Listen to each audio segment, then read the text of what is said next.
My dear students, once again, welcome to all of you. Students, according to your watching time, a very good morning, a very good afternoon and a very good evening. Students, in previous lecture, we have studied a very important concept, conditional statement and its converse.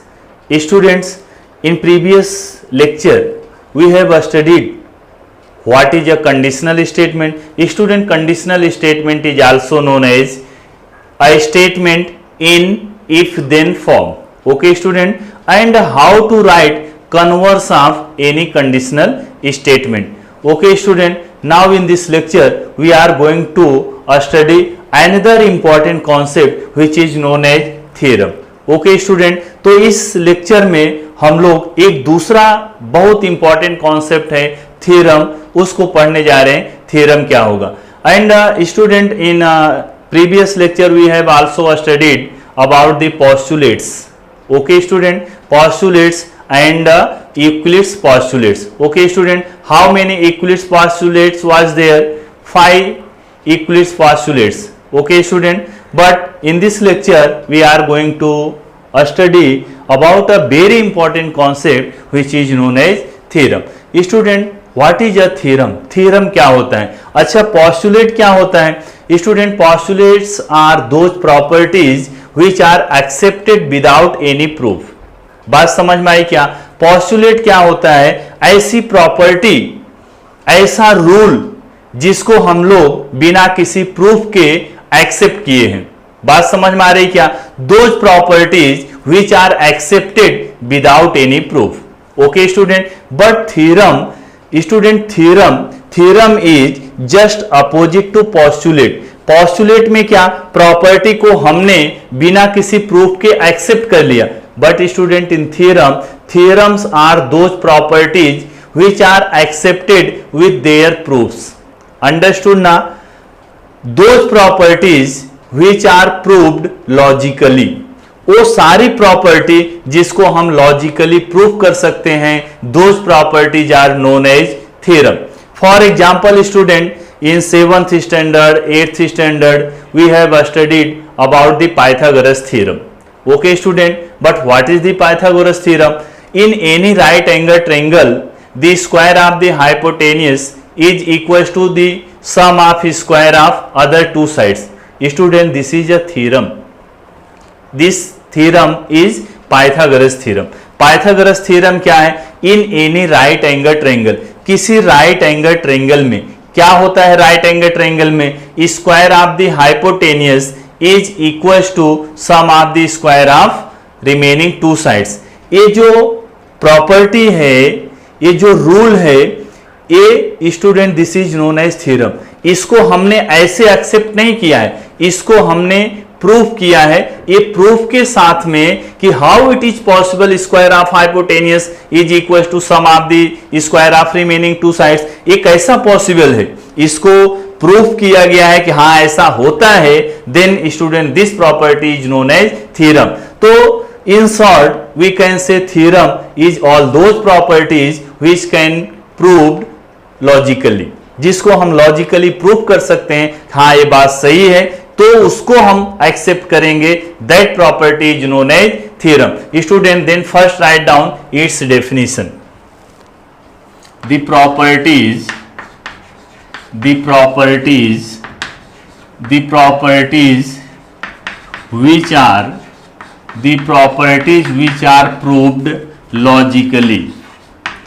which are proved logically, are called theorems. Okay student, theorem is clear na? This word theorem is clear na? Actually student, theorem is a property.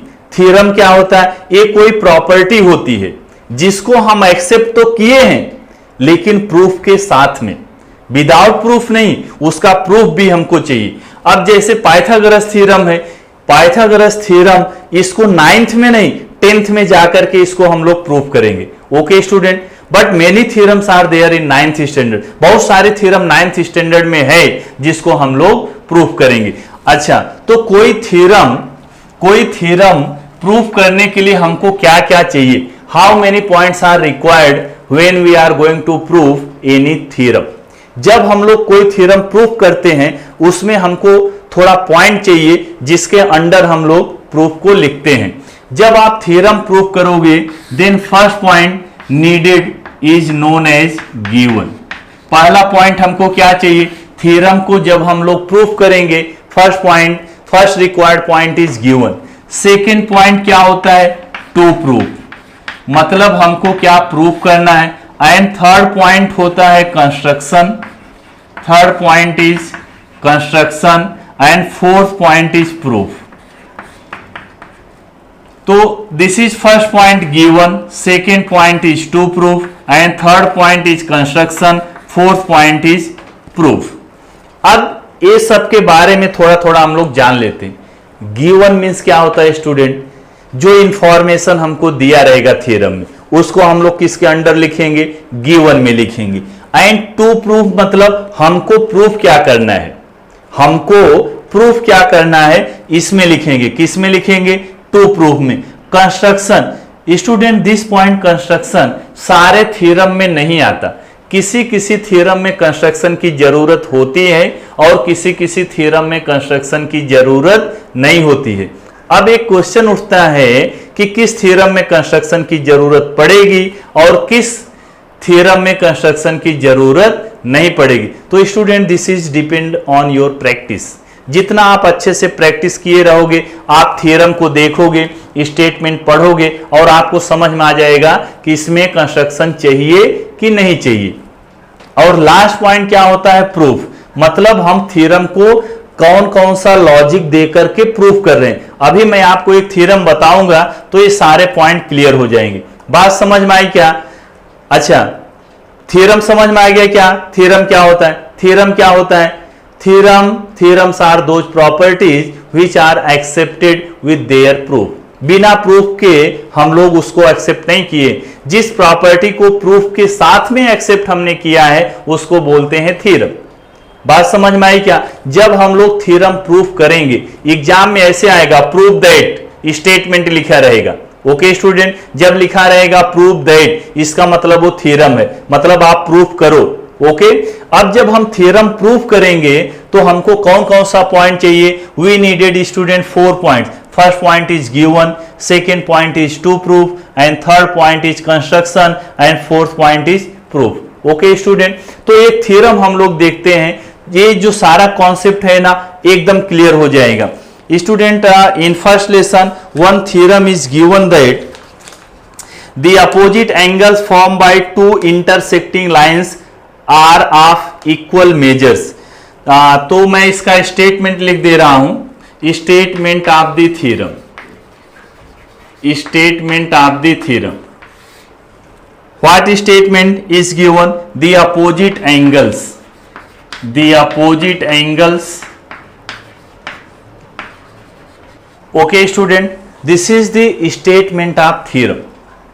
Student, this is the statement of theorem. What is the statement of the theorem? The opposite angles formed by two intersecting lines are of equal measure. अब exam में ऐसे आएगा, ये आपको statement पूरा दिया रहेगा और यहां लिखा रहेगा प्रूव दैट। प्रूव दैट मतलब आप इसको प्रूफ करो। बात समझ में आ रही क्या? The opposite angles form by two intersecting lines are of equal measure. अब स्टेटमेंट को आपको बहुत अच्छे से समझना है। फर्स्ट पॉइंट हम लोग जब थ्योरम प्रूफ करेंगे तो फर्स्ट पॉइंट क्या लिखेंगे? Given. And second point is to proof, third point is construction and fourth point is proof. अच्छा, अब गिवन में क्या लिखते हैं? How to decide which part is given and how to decide which part is to proof. Okay student, तो जो statement रहेगा student, first convert given statement in conditional form. Okay student, first convert given statement in conditional form. पहला काम आपका क्या? उसको conditional form में convert कर लो। कंडीशनल फॉर्म मींस होता है इफ देन फॉर्म। चाहे रफली कहीं रफ पे उसको कन्वर्ट कर लो, जरूरी नहीं है इसका यहां पे लिखना उसका कंडीशनल फॉर्म, जरूरी नहीं। अब उसका बेनिफिट बता रहा हूं, जब आप कंडीशनल में कन्वर्ट करोगे तो आपको वहां से दो चीज मिल जाएगा। क्या मिल जाएगा? What is given and what to be proof. क्या उसमें गिवन है और हमको क्या प्रूफ करना है, दो चीज मिल जाएगी। कब मिलेगी? When you right given statement in conditional form. अच्छा, ये जो स्टेटमेंट दिया है, समझो मैं आपको एक क्वेश्चन दे दूं, write this statement in conditional form, then how to write this statement in conditional form? By using if then. If then लगा के इसको कैसे लिखेंगे? तो चलिए मैं यहां पर लिख दे रहा हूं। ये आपको जब थ्योरम प्रूव करेंगे तो ये लिखना जरूरी नहीं है। ये जो मैं लिख रहा हूं कंडीशनल स्टेटमेंट, ये आपको लिखना जरूरी नहीं है। ये दो चीज के लिए जरूरी है, इसमें से how to decide which part is given and how to decide which part is to proof. Given और टू प्रूफ फाइंड आउट करने के लिए ये हमको आना चाहिए, कंडीशनल में कन्वर्ट करने आना चाहिए। तो चलो इसको कंडीशनल में कन्वर्ट कर लेते हैं। The opposite angles form by two intersecting lines are equal measure. अच्छा, इसका मीनिंग क्या है? ये जो स्टेटमेंट लिखा है इसका mathematical meaning, what is the mathematical meaning of this statement? The opposite angles formed by two intersecting lines। Student, these two lines are intersecting line। Intersecting lines क्या होती हैं? जो एक दूसरे को एक पॉइंट पे कट करती हैं। तो student suppose that we have two line, one line is AB and other line is CD। Let these two line intersect to each other at point O। Student, here we consider two lines, one line is AB, other line is CD and these two lines intersect to each other at point O। अब देखो यहां पर क्या लिखा? The opposite angles formed by two intersecting lines। तो ये दो intersecting line हो गई। अपोजिट एंगल समझ रहे हैं क्या? Opposite angles, one angle is this angle AOD and its opposite angle is COB। These two angles are known as opposite angles। इसको ही जब ही 8th में आप लिखते थे, इसको क्या लिखते थे? Vertically opposite angles. बात समझ में आ रही क्या? ये प्रॉपर्टी वहां यूज करते थे विदाउट प्रूफ। बात समझ में आ रही क्या? लेकिन इसका प्रूफ है, so this is a theorem. Student, this angle AOB and this angle AOD and COB, this pair is known as vertically opposite angle. अच्छा, दो पेयर होता है student, there are two pair of opposite angles, one pair is angle AOD and angle COB। Okay student, एक pair ए हो गया opposite angles का, and second pair is angle AOC and its opposite angle. इसका opposite angle कौन सा हो जाएगा? This angle AOC, its opposite angle is angle BOD। तो अपोजिट एंगल समझ में आ गया क्या? In this diagram student two pair of opposite angles are there. अब स्टेटमेंट में क्या लिखा है? The opposite angles form by two intersecting lines. तो दो इंटरसेक्टिंग लाइन हो गई, अपोजिट एंगल हमको समझ में आ गया। Opposite angles are of equal measure. जो अपोजिट एंगल होता है ना, उसका मेजरमेंट इक्वल होता है।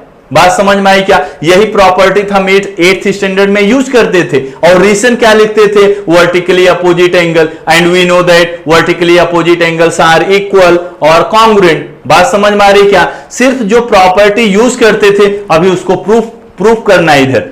ऐसा कैसे पॉसिबल है? How it is possible this angle is equal to this and this angle is equal to this? यही तो थ्योरम है जिसको हम लोग प्रूफ करके दिखाएंगे। नहीं, ये ऐसा होता है। बात समझ में आ रही क्या? तो चलिए अब इसको हम क्या करेंगे?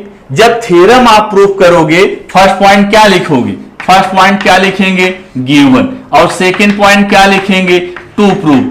तो ये दोनों पॉइंट लिखने के लिए हमको क्या आना चाहिए? ये स्टेटमेंट कंडीशनल में आपको कन्वर्ट करने आता है क्या?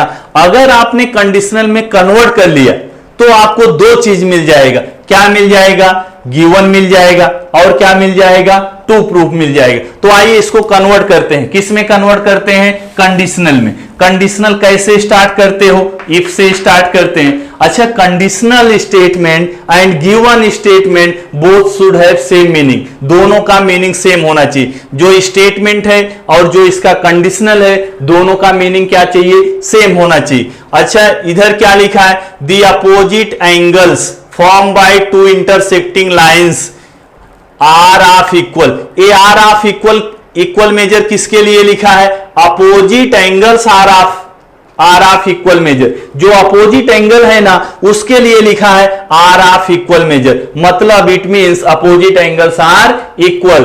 Opposite angles are equal when two lines intersect to each other. तो इसका कंडीशनल कैसे लिखेंगे, if two lines intersect to each other, if two lines intersect to each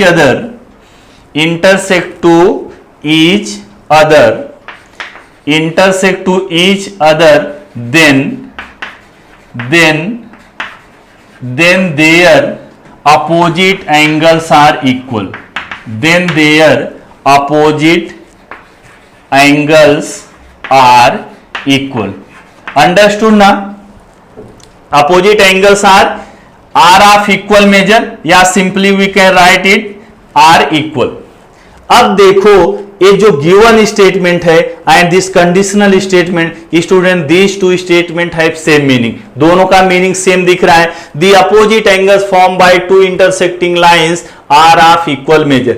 इस पे मैं ज्यादा फोकस इसके लिए कर रहा हूं, बहुत इंपॉर्टेंट है। 9th में तो कम ही थ्योरम है, लेकिन 10th में ज्यादा थ्योरम है, तो ये आपको बहुत अच्छे से समझना है। ज्योमेट्री का मेन कॉन्सेप्ट ये है theorem, how to proof any theorem.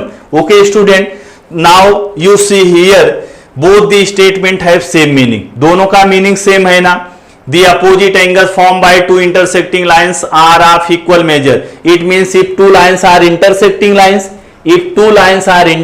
lines, then their opposite angles are equal. अच्छा, ये जो मैंने लिखा कंडीशनल स्टेटमेंट जो मैंने लिखा, जब आप थ्योरम प्रूफ करोगे ये लिखने की जरूरत नहीं है। अच्छा, बहुत बार आपको ऐसा स्टेटमेंट मिलेगा, बहुत बार आपको ऐसा स्टेटमेंट मिलेगा जिसमें इफ और देन लगा रहेगा, मतलब कंडीशनल फॉर्म में रहेगा। बात समझ में आ रही क्या? बहुत बार आपको स्टेटमेंट ऐसा मिलेगा जो कंडीशनल फॉर्म में ऑलरेडी रहेगा, लेकिन अगर नहीं रहेगा कंडीशनल फॉर्म में तो इसको कहीं रफ पे कन्वर्ट कर लेने का, रफ पे कन्वर्ट करेंगे। अच्छा, कंडीशनल फॉर्म में कन्वर्ट करने का अब आपको बेनिफिट बता रहा हूं। जब आप फर्स्ट पॉइंट लिखोगे, थ्योरम प्रूफ करोगे, फर्स्ट पॉइंट क्या लिखेंगे, गिवन लिखेंगे। Okay student, this is first point. हमारा सॉल्यूशन यहां से शुरू हो रहा है, गिवन। गिवन क्या होता है student? In any conditional statement you know there are two parts, one part is antecedent and second part is consequent. Student, antecedent is known as given part of the theorem. Understood ना? कितना important बात है। Antecedent is known as given part of the theorem and consequent is known as part of theorem is to be proof. क्या हमको proof करना है? Given जो consequent होता है ना, वो कौन सा पार्ट होता है? To proof. और जो एंटीसीडेंट होता है वो क्या होता है? गिवन। मतलब गिवन में हम लोग क्या लिखेंगे? गिवन में क्या लिखना है? एंटीसीडेंट। तो एंटीसीडेंट क्या होता है? The part of the segment following the word if, जो इफ को फॉलो कर रहा है। तो इफ को क्या फॉलो कर रहा है? Two lines intersect to each other, यही ना? ये कौन सा पार्ट हो गया? एंटीसीडेंट हो गया। अब यही पार्ट हमको कहां लिखना है? गिवन में लिखना है। बात समझ में आई क्या? तो हमको सेंटेंस में नहीं लिखना है। ये इसका मतलब क्या हुआ? Two lines intersect to each other, मतलब दो लाइन एक दूसरे को कट कर रही। लाइन तो हमने यहां पर देखो कंसीडर कर लिया, एक line A B, second line is C D and they intersect at point O. बात समझ में आई क्या? डायग्राम, थ्योरम में डायग्राम जरूर होना चाहिए। Okay student, diagram is compulsory in any theorem. Now write this part, two lines intersect each other, तो लाइन ए बी, तो गिवन में क्या लिखेंगे, line A B and line C D intersect to each other at point, कौन से point पे line cut कर रही है, पॉइंट ओ पर। Okay student, this part is given part of the theorem. बात समझ में आई क्या? देखो हमने यही लिखा है, ये जो एंटीसीडेंट पार्ट है ना उसको ही हमने यहां लिखा है, लेकिन यहां पर हमने क्या किया, लाइन कंसीडर कर लिया। स्टूडेंट अंडरस्टूड ना? नाउ सेकेंड पार्ट क्या है, second part is to prove. What is the second point of the theorem, to prove means क्या होता है, क्या हमको प्रूफ करना है, कैसे फाइंड आउट करेंगे। ये देखो इसमें कंसीक्वेंट पार्ट जानते हैं ना, do you know consequent part of any conditional statement? Student, the part of the statement following the word then, जो देन को फॉलो करता है। तो देन देखो इसमें कहां लिखा है, यहां लिखा है देन के बाद क्या लिखा है, दो बार इसको लिख दिया। देन के बाद क्या लिखा है, there opposite angles are equal. Student, this part consequent is known as to proof for the theorem के लिए इसको क्या बोलते हैं, टू प्रूफ। अब इसको हम लोग मैथमेटिकली लिखेंगे, सेंटेंस में नहीं लिखना है there opposite angles are equal, इसको मैथमेटिकली लिखना है। अपोजिट एंगल्स कौन कौन सा है, AOD, it's opposite angles is BOC या सीओबी लिख सकते हैं। Student, there are two pairs of opposite angles, one is angle AOD is equals to angle, its opposite angle is BOC. Student, this is one pair of opposite angle and second pair of opposite angles is AOC. Angle AOC, this is equals to angle BOD. Understood ना? यहां तक आपको अच्छे से समझ में आ गया। तो हमने दो पॉइंट कंप्लीट कर लिया। कौन कौन सा point, given and to proof. बात समझ में आ गई। अब अच्छा, इसका एक बार और मीनिंग समझ लो। गिवन मींस क्या होता है, जो हमको इंफॉर्मेशन दिया है, और टू प्रूफ मतलब होता है क्या हमको प्रूफ करना है, हम लोग क्या प्रूफ करेंगे ये थ्योरम में। बात समझ में आई क्या? तो चलिए इसको हम लोग यहां से अब पूरा रफ कर दे रहे हैं।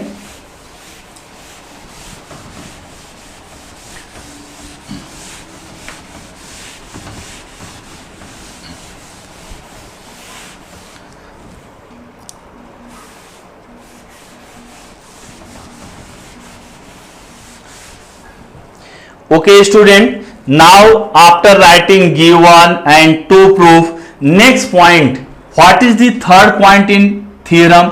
थर्ड पॉइंट क्या होता है थ्योरम में, कंस्ट्रक्शन होता है।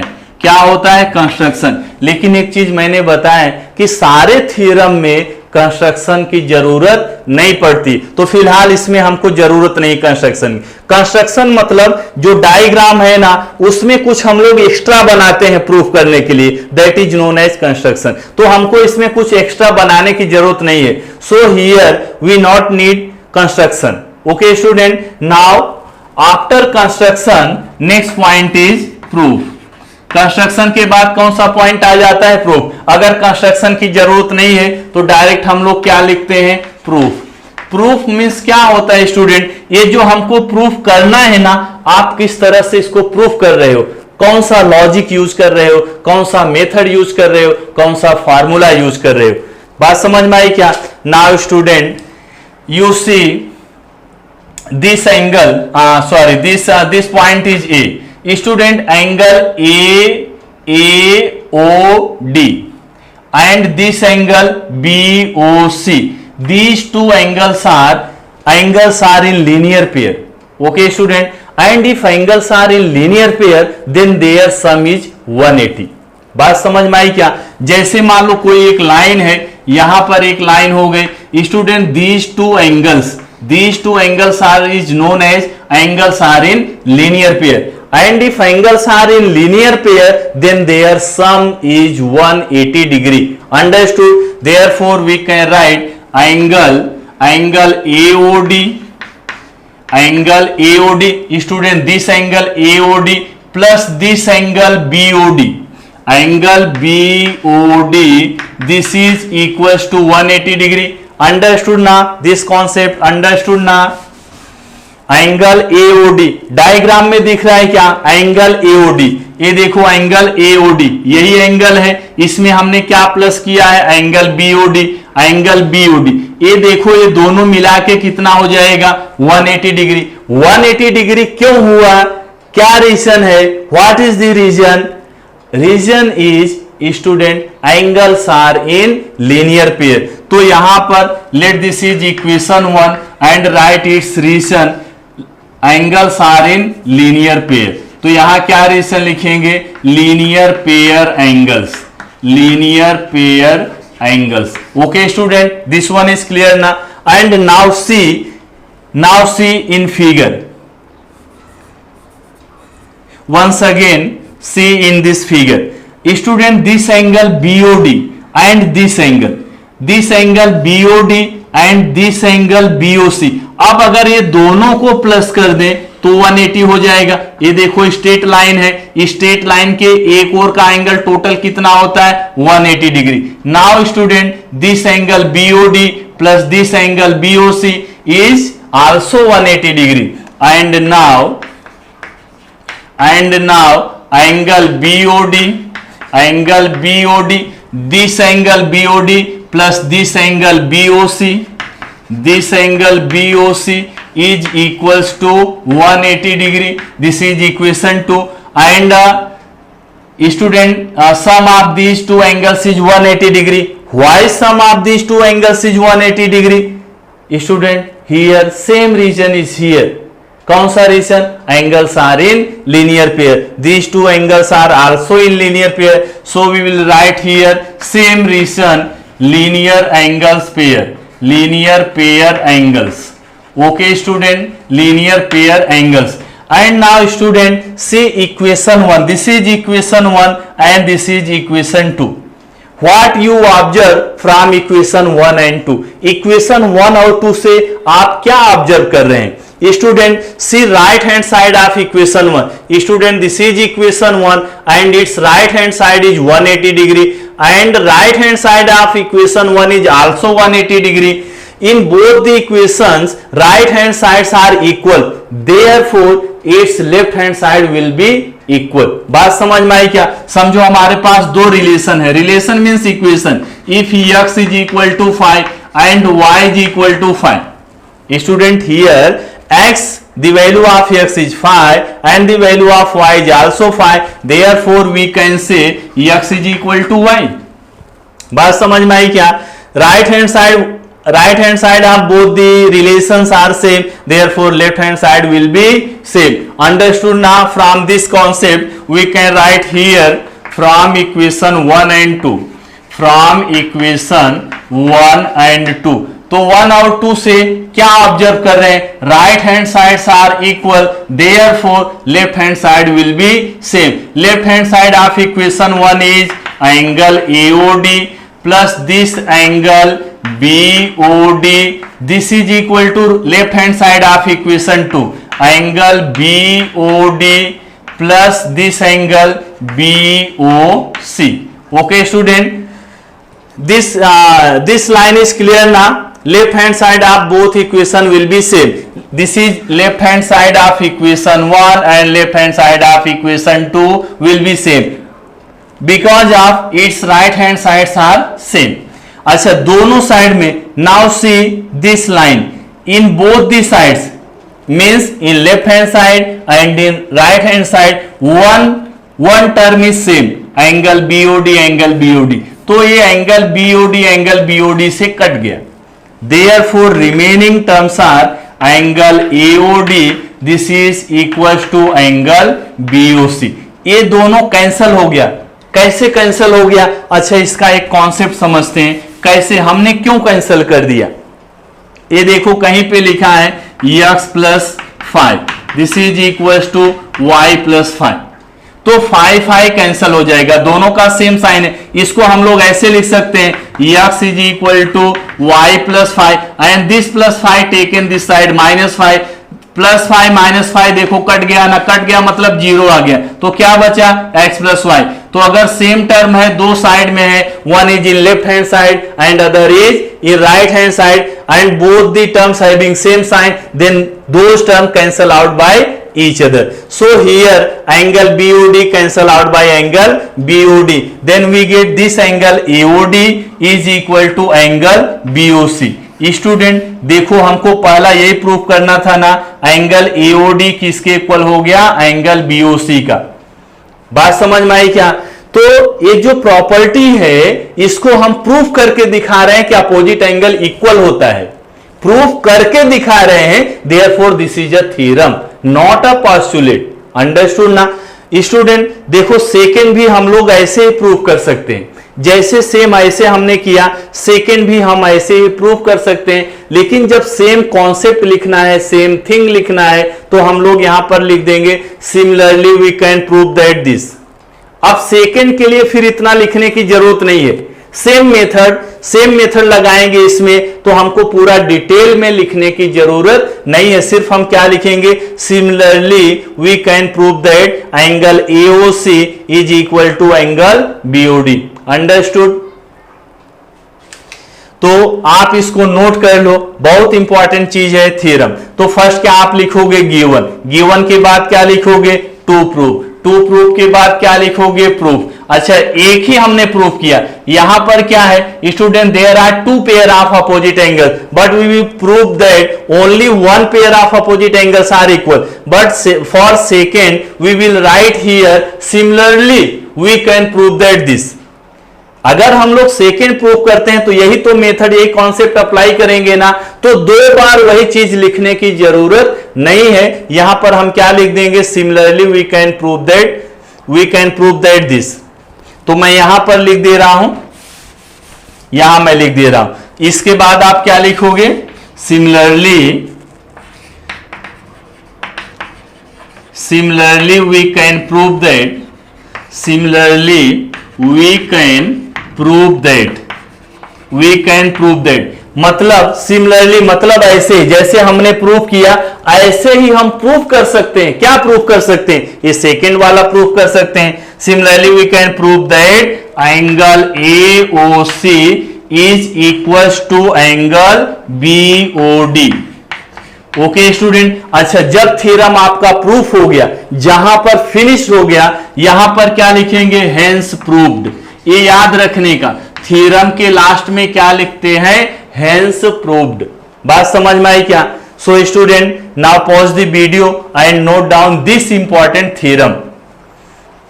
Student, after completing the theorem we are going to solve questions of problem set 1। okay student, problem set 1 is miscellaneous exercise of this lesson। Student, miscellaneous exercise मतलब जो भी concept हमने पढ़ा, जो मेथड पढ़ा, जो रूल पढ़ा, वो सारे क्वेश्चन आपको प्रॉब्लम सेट में मिलेंगे। So student, we are start. First question is select the correct alternative from the answers of the questions given below। Student, select the correct alternative। Student, this question is like multiple choice question। You know what is the multiple choice question is? Question is given with its 4 option। Question आपको दिया रहेगा और उसके साथ में 4 option दिया रहेगा, and in this type of question we decide which option is correct। Understood ना? Student, first question is given that how many midpoints, see on your screen, first question is shown here। okay student, how many midpoints does a segment have? मतलब कोई segment है, any segment having how many midpoints are there? Students, only one midpoint। कोई भी segment है उसका सिर्फ एक ही mid point हो सकता है। Understood ना this? Okay student, then first option is given that only 1, option B is given that 2, option C is given that 3, and option D is given that many। Student, any segment have only one midpoint is there. Okay student, so which option is correct? Only one, means option A is correct. तो जो जब exam में आता है तो सिर्फ आपको option लिखना रहता है. Which option is correct? Option A. Okay student, and now see second. How many midpoints are? Student, this is your second question. How many points are there in the intersection of two distinct lines? How many intersection point in the intersection of two distinct lines? Intersection of two distinct line. Student, these two lines are intersecting lines. How many points are there in the intersection of two distinct lines? मतलब अगर दो line एक दूसरे को intersect कर रही है, then how many intersection point? Intersection point तो एक ही है ना. Okay student, now option is given that option is infinite. Question को देखते रहो. ऑप्शन ए क्या दिया? Infinite. Option B is 2 and option C is 1 and option D is not a single. तो how many intersection point of two intersecting line? 1, only 1. Okay student, therefore option C is correct. तो second का answer क्या हो गया? Option C. Okay student, now see your third. How many lines are determined by 3 distinct points? How many lines are determined by 3 distinct points? अगर 3 अलग अलग point दिया है तो कितना लाइन उससे आप ड्रॉ कर सकते हैं, कितने लाइन को आप डिटरमिन कर सकते हैं? Student, suppose that we have 3 distinct points, point A, point B and point C. How many lines are passing through these 3 points? Okay student, now count how many lines are there. Student, this is one line, second line and this is third line. Student, there are 3 lines. Option A is 2, option B is 3, option C is 1 or 3 and option D is 6. Which option is correct? Student, in this third question option C is correct. 1 or 3. 1 or 3. Student, there are 3 distinct points. 3 अलग अलग point दिया है. अब ऐसा नहीं लिखा है कि these 3 points are non collinear और these 3 points are collinear. ऐसा कुछ लिखा है क्या? collinear, non collinear नहीं लिखा है. Student, if points are non collinear then we determine 3 lines, but if points are collinear, अगर ये तीनों जो अलग अलग पॉइंट दिया है अगर ये तीनों कोलिनियर है तो एक ही लाइन पास होगी. अगर नॉन कोलिनियर है तो कितना लाइन पास होगी? 3 लाइन पास होगी. So student, it's option C is correct, 1 और 3. अंडरस्टूड ना? It's option, which option is correct? Option C is correct, 1 और 3. मतलब अगर आपके पास 3 डिस्टिंक्ट पॉइंट है, 3 अलग अलग पॉइंट है, तो कितना लाइन आप मेजर कर सकते हैं? जो 3 अलग अलग पॉइंट दिया है ना, these 3 points may be non collinear, these 3 points may be collinear. If these 3 distinct points are collinear, then we can determine only one line. If these 3 points are non collinear, then we can determine 3 lines. Okay student, therefore its option C is correct. Now it's fourth. Find distance of AB if the coordinates of A and B are -2 and -5 respectively. Student, this is your fourth question and you can solve this sum and you decide which option is correct itself. Okay student, now we will see fifth question. If P dash Q dash R. Student, if P dash Q dash R, if P dash Q dash R, if P dash Q dash R, what do you mean by this P dash Q dash R? इसका मतलब आपको क्या समझ में आता है? अगर कहीं लिखा है P dash Q dash R, student, what do you mean by this? Student, this means P Q R are collinear points and point Q is between P and R. मतलब ऐसे इसका डायग्राम बनाएंगे तो P हो गया, Q हो गया and R. Okay, understood? If P dash Q dash R and distance of PQ is 2, distance of PQ is 2 unit and distance of P R, P R का डिस्टेंस कितना दिया है 10 दिया है। Then what is the distance between Q R, तो Q R का distance कितना हो जाएगा, ये 10 है, 10 minus 2 is 8। Then which option is correct, option B. Option A में क्या दिया है 8, ऑप्शन बी में क्या दिया 8, option C is √96 and option D is 20। So it's option B is correct. Okay student, now question number 2।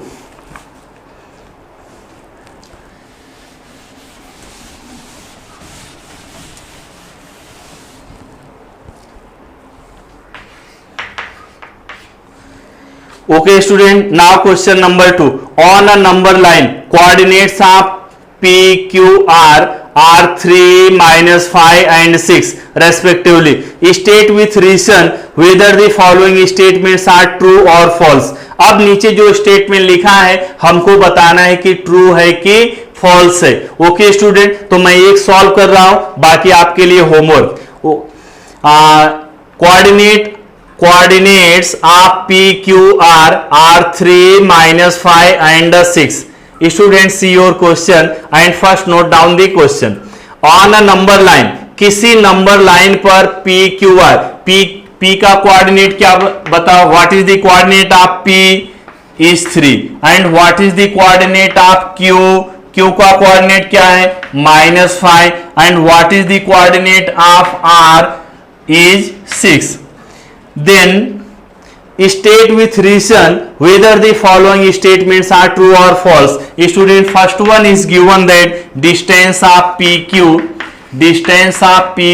plus distance of QR plus distance of QR, this is equals to distance of PR.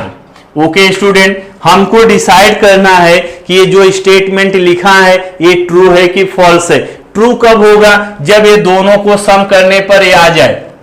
Okay student, अगर इसका distance दोनों का plus करने पर इसका distance आ रहा है, it means statement is true, otherwise this statement is false. तो कैसे हम लोग चेक करेंगे, first we will find distance of P Q, then we will find distance of Q R, and after adding distance of P Q and distance of Q R, if we get distance of P R, then we can say this statement is true. Okay student, then first we will find distance of PQ. Distance of PQ, what is the coordinate of P is 3 and what is the coordinate of Q is -5. Which coordinate is bigger out of 3 and -5? 3 और -5 में कौन सा coordinate बिगर है, 3 है। तो formula क्या होता है, बिगर कोऑर्डिनेट माइनस क्या, smaller coordinate. So student, this distance of P Q is 3, minus into minus is plus, this is equal to 8. Distance of P Q is 8. Let this is equation 1 and now we will find distance of Q R. Distance of Q R, ये distance आपको बहुत अच्छे से find out करना आता है, हम लोगों ने फर्स्ट एक्सरसाइज में पढ़ा था। Distance of Q R, student Q its coordinate is -5 and R its coordinate is 6. Which coordinate is bigger, -5 और 6? Student, 6 is bigger, so we will write here 6 minus smaller coordinate is -5. Therefore this 6 minus into minus is +5, 6 plus 5 is 11. This is the distance of points between Q and R. Let this is equation number 2 and now we will find distance between P and R. Distance between P and R, what is the coordinate of P? Coordinate of P is 3 and coordinate of R is 6. 3 और R में कौन सा बिगर है, student 6 is bigger, so we will write here bigger coordinate minus smaller coordinate. Distance of PR, this is equal to 6 minus 3 is 3. Let this is equation 3. हमको क्या check करना है, ये स्टेटमेंट, कौन सा स्टेटमेंट चेक करना है, ये देखो ये स्टेटमेंट चेक करना है ट्रू है कि फॉल्स है। मतलब ये दोनों को प्लस करके देखेंगे ये आ रहा है क्या, तो किसको किसको प्लस करना है, distance of P Q plus distance of Q R. ये देखो पी क्यू और क्यू आर, ये दोनों को प्लस कर दो। Now adding equation 1 and 2. Now adding equation 1 and 2. Okay student, how to add any two equations? Left hand side add by left hand side and right hand side add by right hand side. Okay student, किसको add कर रहे हैं equation 1 और 2 को? तो इसका left hand side क्या है? Distance of P Q, distance of P Q plus left hand side of equation 2 distance of Q R, distance of Q are. Okay student, distance of P Q कितना है? 8 है, तो यहां लिख दिया 8 plus distance of Q are is 11, तो 11 plus 8 कितना आ गया? 19 आ गया. Distance of P Q plus distance of Q R, ये कितना आ गया बताओ? 19. क्या इसके इक्वल है क्या? डिस्टेंस ऑफ पी आर के इक्वल है क्या? नहीं इक्वल है, तो यहां लिखेंगे is not equal to distance of P R. क्यों इक्वल नहीं है? Distance of P R is 3 और ये कितना है? 19 है. मतलब ये जो है डिस्टेंस ऑफ पी आर के इक्वल नहीं. कहां से इसको आपने लिख दिया कि this is not equal to P R? Equation 3 से. तो यहां पर क्या लिखेंगे? From equation 3. Therefore this statement is true? No. Why this is not true? Because sum of these two segment is not equal to this segment. Therefore, we can say this statement is not true. Therefore, given